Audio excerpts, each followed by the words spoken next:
Good morning. This is video number 54 on my page, Advice for Life.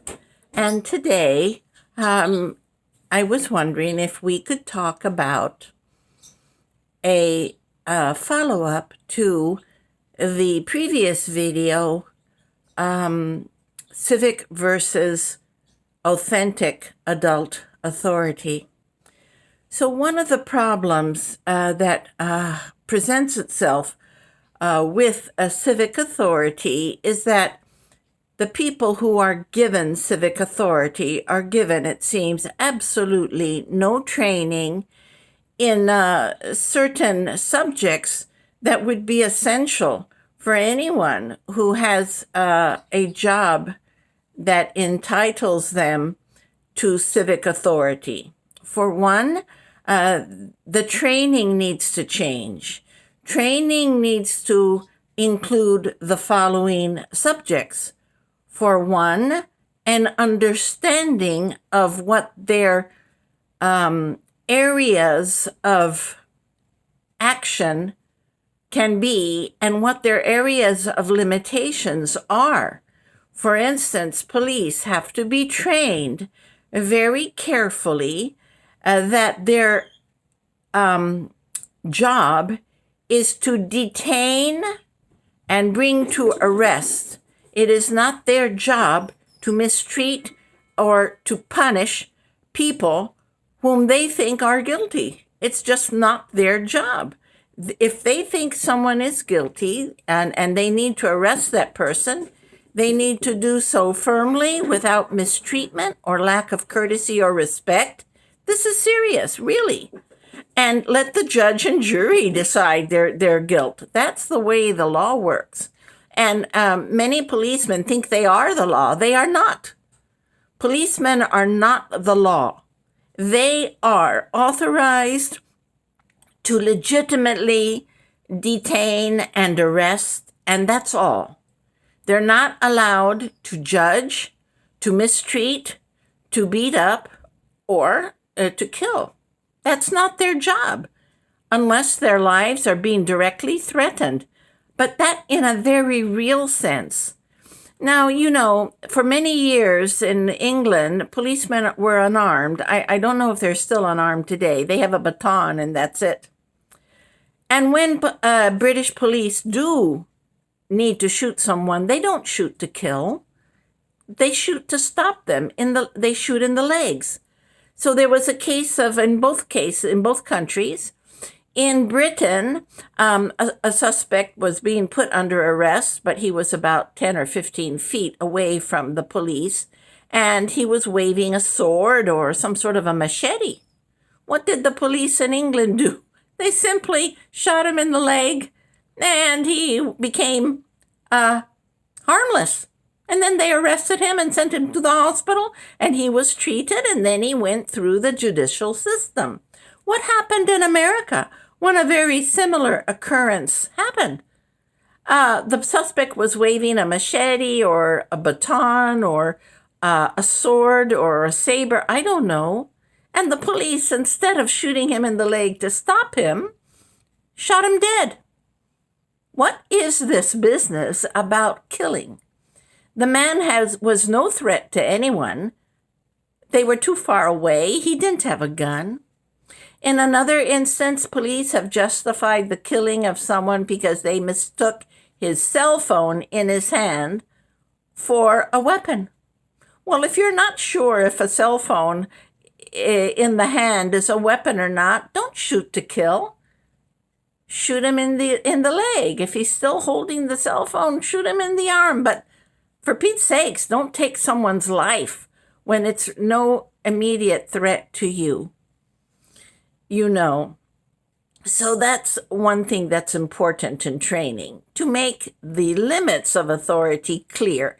Because even if you have civic authority, as do policemen, teachers, professors, and other people who are in charge of either the general public, as far as that goes, monitoring them, or younger people such as children, that's not limitless authority. It's authority that has limits. So in training, Policemen, particularly, but also teachers and others, need to be instructed that their power is not unlimited. They have limited power. The second thing, that's the first thing that needs to be taught, that they're very clear what their roles are. And in the case of teachers, they're not allowed to physically punish children or to abuse them mentally or verbally. Their jobs are to redirect and change the situation. And if they can't handle that, they shouldn't be teaching young children. The second thing that needs to be taught to people in positions of civic authority is a clear understanding of ethics and morals. What is right and what is wrong when you're dealing with other people and you think you have authority over them? What are the permitted areas of response?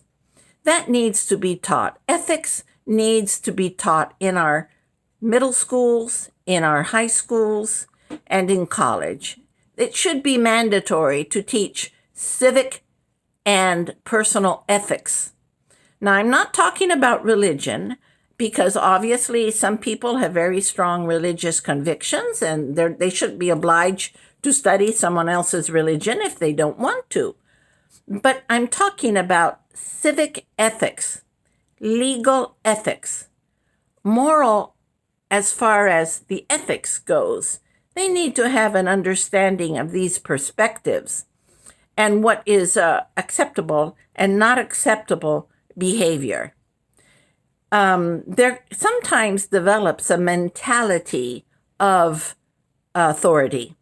I remember a case that came up before Judge Judy not too long ago, a couple of years ago.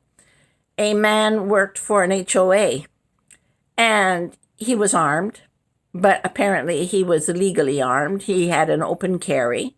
And this man was so enamored of his power that he ended up being a menace to everybody. He would kind of wave his pistol at some woman who had, according to him, parked where she shouldn't have parked.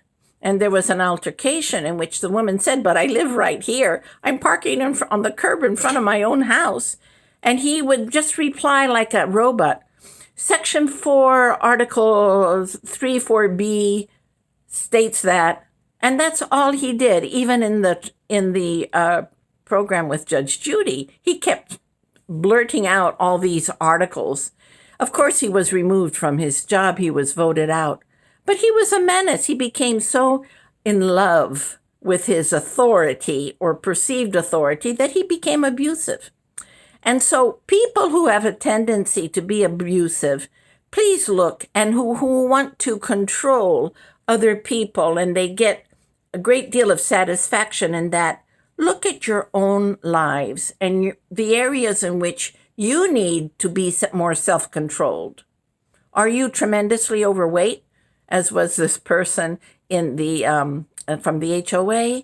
Maybe you need to look at your issues of self-control before you start bullying other people. Do you have a short temper? You need to look at that. Do you have issues in your life that make you prone to acts of violence? Go to therapy. Therapy should be mandated for people who have civic authority over others. Therapy should be mandated for teachers. Ethics and morals have to be taught as well. And then there has to be taught a clear understanding of the law within their job areas. So we need to change our training. We complain about the police, but the training is all about gun use and, detaining people and saving your own life, but they're not trained enough to save other people's lives, to think of it, to change the perspective. So this was just part C of my post number 53. So this is post number 54, part C of the series on civic authority and its limitations. Everybody's willing to be the boss, but nobody's willing, it seems, to self-control. You can't control other people.